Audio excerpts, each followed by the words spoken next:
அனைவருக்கும் வணக்கம். இந்த காணொளியில் நாம் காண இருக்கும் அதிகாரம் வான் சிறப்பு. வான் சிறப்பு என்றால் வானத்திலிருந்து பொழிகின்ற மழையின் சிறப்பை பற்றி கூறுவதுதான் வான் சிறப்பு. முதல் திருக்குறள், அதாவது 11வது திருக்குறள். வான் நின்று உலகம் வழங்கி வருதலால் தான் அமிழ்தம் என்று உணரற்பாற்று என்று திருவள்ளுவர் குறிப்பிடுகிறார். அமிழ்தம் என்று மழையை குறிப்பிடுகின்றார். இந்த உலகத்திற்கு வானத்தை அடிப்படையாக கொண்டு தான் வழங்கி வருகிறது அனைவருக்கும் உணவுப் பொருளை. அதனால் அமிழ்தம் என்று மழையை சிறப்புடன் குறிப்பிடுகிறார். எவ்வாறு அமிழ்தம் என்று குறிப்பிடுகிறார் என்பதை நாம் சிந்தித்து பார்க்க வேண்டும். அதனை 12வது திருக்குறளில் மிக அருமையாக சொல்கிறார். துப்பார்க்கு துப்பாய துப்பாக்கி துப்பார்க்கு துப்பாய தூவும் மழை என்று சொல்கிறார். துப்பார்க்கு துப்பாய என்றால் என்னவென்றால், துப்பு என்றால் உணவு என்று பொருள். கிராமத்தில் உள்ளவர்கள் பசியால் அலைபவனை, உணவின்றி திரிபவனை துப்பு கெட்டவன் என்று திட்டுவார்கள். துப்பு கெட்டவன் என்றால் உணவு இன்றி கெட்டுப்போனவன் என்று பொருள்படும். அந்த வகையில் துப்பார்க்கு துப்பாய என்றால் உணவை குறிப்பதாக அமைந்துள்ளது.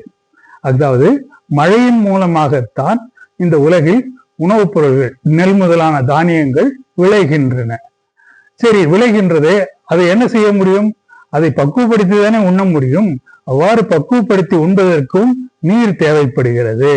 சமைப்பதற்கு நீர் தேவைப்படுகிறது. காய்கறிகளை வேக வைப்பதற்கும் நீர் தேவைப்படுகிறது. அரிசியை சோறாக்குவதற்கும் நீர் தேவைப்படுகிறது. ஆக துப்பார்க்கு துப்பாய, விளைவிப்பதற்கும் மழைநீர் தேவைப்படுகிறது, சமைப்பதற்கும் தேவைப்படுகிறது. துப்பாக்கி துப்பார்க்கு என்று மீண்டும் ஏன் சொல்கிறார் என்றால், நாம் சாப்பிடும்போது தொண்டையில் அடைத்துக்கொண்டு விக்கல் எடுக்கக்கூடாது அல்லவா? அப்போது நீரைத்தானே நாம் உணவாக பெறுகிறோம். நீரும் உணவாக இருப்பதால் தான் துப்பார்க்கு துப்பாய தூவும் மழை என்று முடிக்கின்றார். ஆகவே மழை நீரானது அமிழ்தம் என்று உணரத்தக்கது என்பதை நாம் உணர்ந்து கொள்ள வேண்டும். அடுத்த திருக்குறளில் சொல்கிறார் பாருங்கள் அவர், இந்த பூமியில் மழை பெய்யாவிட்டால் என்ன ஆகும் என்பது. வெண்ணின்று பொய்ப்பின் விருநீர் வியனுலகம் உள் நின்று உடற்றும் பசி என்று கூறுகின்றார். நம் உடலில் உள்ளே பசி என்கின்ற பிணி எப்போதும் இருக்கும். அந்த பிணியானது போக வேண்டும் என்றால் மழை பொழிய வேண்டும், இல்லை என்றால் பசி உடலை வருத்தும் என்று மிக அழகாக குறிப்பிடுகின்றார். அடுத்த திருக்குறளில் உய்தால் விளைந்து விடுமே நெல்மணிகள் என்று நீங்கள் கருதலாம். ஆனால் அப்படி சொல்லவில்லை அவர். ஏரியின் உழார் உழவர் புயல் என்னும் வாரி வளம் கொன்றிருக்கார். மழை மட்டும் வளம் குன்றி போனால் ஏற்கொண்டு உழுபவர்கள் கூட நிலத்தை உழவு செய்ய மாட்டார்கள் என்பதை மிக அருமையாக திருவள்ளுவர் குறிப்பிடுகின்றார். அப்படி என்றால் மழை கொட்டினால் நல்லதா, மிதமாக கொட்டினால் நல்லதா, அதிகமாக பெய்தால் நல்லதா என்றெல்லாம் ஒரு கேள்வி எழும்.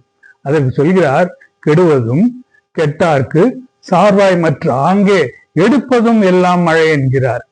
ஒருவனை வாழ வைப்பதும் மழைதான், ஒருவனை வீழ வைப்பதும் மழைதான், விளைச்சலை தருவதும் மழைதான், விளைச்சலை அழிய வைப்பதும் மழைதான் என்பதை மிக அழகாக, கெடுவதும் கெட்டார்க்கு சார்வாய் மற்ற அங்கே எடுப்பதும் எல்லாம் மழை என்கிறார். மழை விசும்பின் துளிவியின் அல்லால் மற்ற அங்கே பசும்புல் தலை காண்பது அரிது.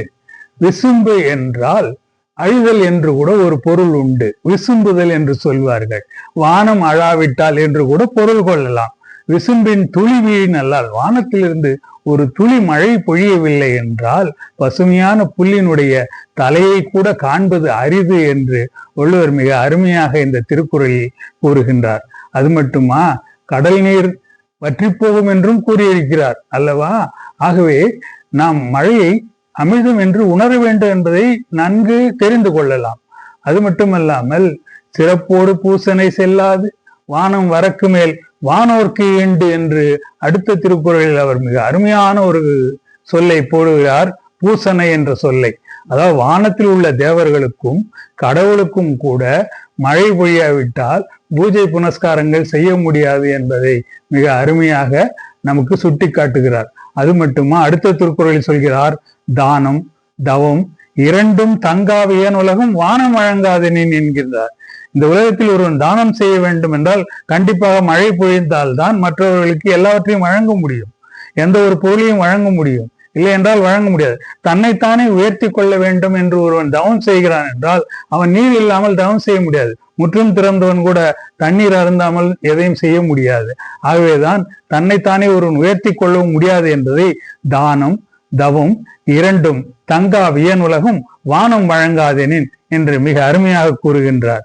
அது மட்டுமா சொல்கிறார், இந்த உலகம் நீரின்றி அமையாது என்று சொல்கிறார். கடைசி திருக்குறளில் அவர் கூறுகிறார் வானின் சிறப்பை பற்றி, நீரின்றி அமையாது உலகெனின் வானின்றி அமையாது ஒழுக்கு என்று கூறுகிறார்.